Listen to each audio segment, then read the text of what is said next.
Well, welcome to Kagawa, Japan. I am involved in a big contract to build 6 replicas of this riverboat. And the project came about in 2019. I was here in Japan apprenticing with 2 different boat builders, and I was approached by the new owner of the Kumagawa Kudari. That means the Kuma River tour boat company, kind of a gentle whitewater tour boat trip. And the new owner was interested in 2 new riverboats for his fleet of 6.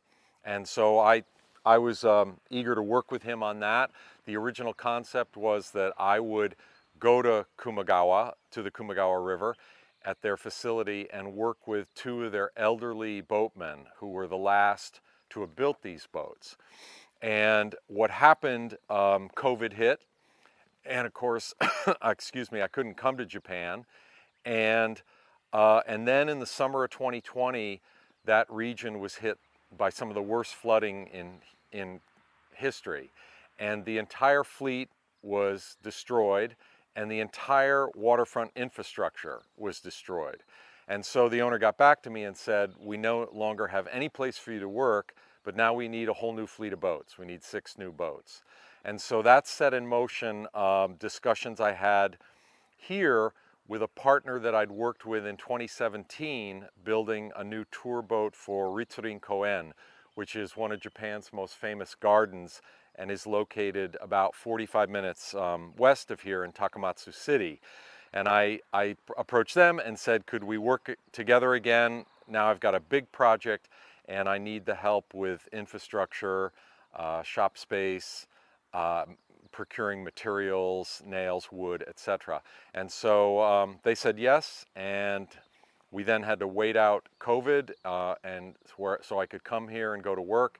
And as of last fall, I brought an assistant with me from the US, and we built the first 2 boats together, and now I'm here in the spring of 2023 and building another 2 boats. And then I'll be back in the fall of this year to finish the contract and build the 5th and 6th boat.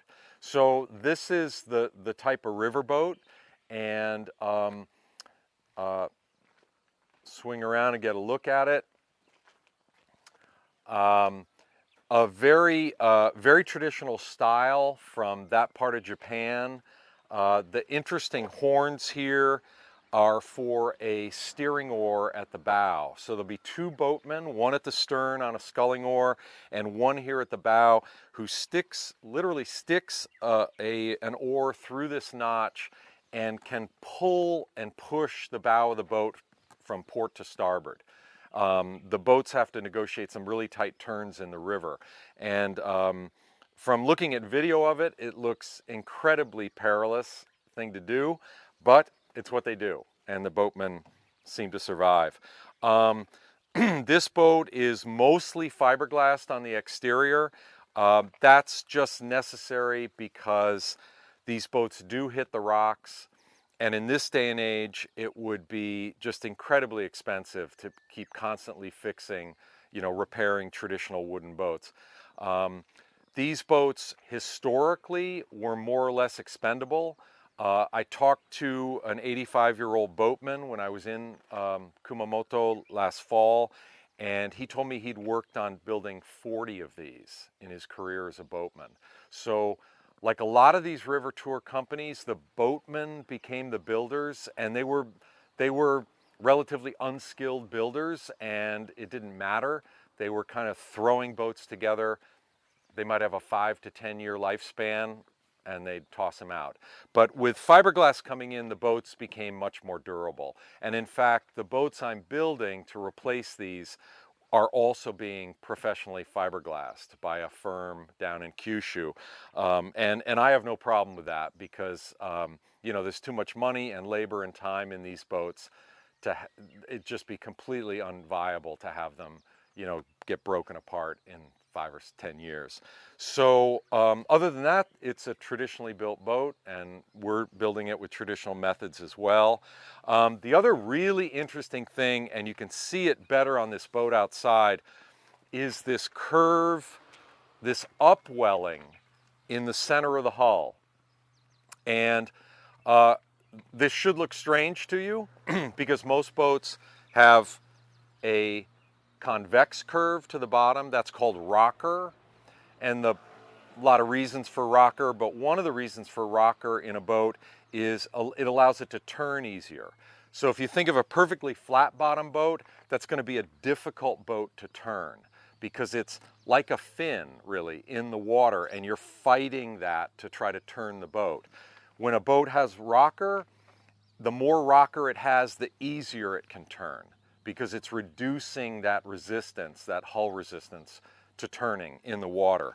But this is an entirely new thing, this reverse curve, this concavity in the bottom. And I first saw that when I did a research trip through Kyushu in 2018. I was specifically looking at cormorant fishing boats, and I saw very much smaller boats, but they had that same concavity in the middle. And one boatman explained why, and he said that because he stands in the stern of the boat, he sinks the stern and therefore sinks a small amount of rocker, and it gives him increased maneuverability. And that made perfect sense and seemed like a brilliant adaptation to me.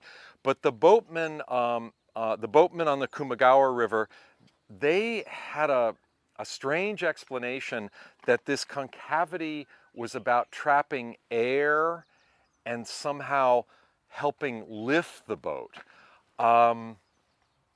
If any naval architects are watching, they're probably shaking their heads. That explanation just kind of befuddles me. But what do I know? They've been running these boats down this river for 100 years, and that's the way they do it. So we were given our marching orders. We had to build our boats with this same concavity. We carefully measured one of the other old boats when we were in Kumamoto, and we are replicating that curve in the workshop.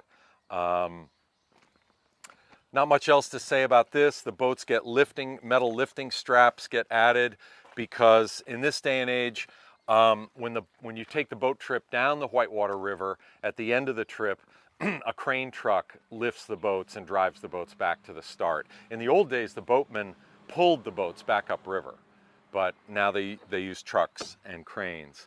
And I saw some historic photos of these boats going back at least to the 1960s, and they're unchanged. So this is a very traditional design.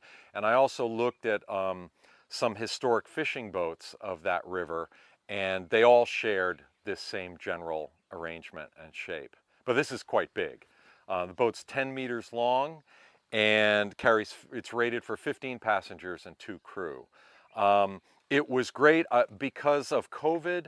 Originally, I was going to go to Kumamoto and do some preliminary research before we started the project. When COVID shut that down, we essentially canceled that trip. But in lieu of that, I requested that one of the boats be shipped up here so I could have it as a pattern, answer any questions. And this is a good example of, we haven't hesitated to just take the circular saw. We wanted to see about this connection, side plank to the bottom plank, and it was the question of this little chine, this little extension here, and we realized that in fact the side planking is plain flat, and they would add a little strip of wood and then glass over it to create that. So we chopped the beam end, so we ground the fiberglass off here so we could figure out the detail of how they finished the beams. We chopped open at the stern, trying to get a look, trying to get some measurements on the overhang of the upper plank and the side planks. Yeah, so we felt free to tear into this boat as needed.